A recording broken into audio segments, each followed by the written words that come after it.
Questa mattina all'ospedale All'Angelo di Mestre si sono tenute due importanti inaugurazioni alla presenza del presidente della Regione Veneto Luca Zaia, degli amministratori regionali, della direzione della ULSS 3 Serenissima, autorità, degli operatori del personale medico, oltre che della presenza del sindaco di Venezia Luigi Brugnaro. La Regione ha investito nell'ospedale All'Angelo 8.330.000 euro per un nuovo sistema integrato di laboratori dotato delle più moderne tecnologie, altri 3.200.000 euro per una nuova piastra angiografica realizzata in 14 mesi, per fornire prestazioni diagnostiche e interventistiche. La piastra è suddivisa in due sezioni, 4 sale cardiologiche e 2 sale radiologiche. Il sindaco Brugnaro ha osservato che le ricadute di questo investimento cadono sui pazienti e onorano il lavoro dei professionisti che vi operano,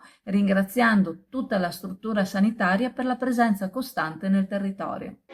Il Caffè del Mare, un luogo dove ogni momento si trasforma in un'esperienza gustosa e appagante da vivere in coppia o con gli amici, immersi in un'atmosfera accogliente, vivace e inconfondibile. Sarai accolto con il sorriso, seguito con cura e consigliato con professionalità, perché per noi ogni ospite è speciale.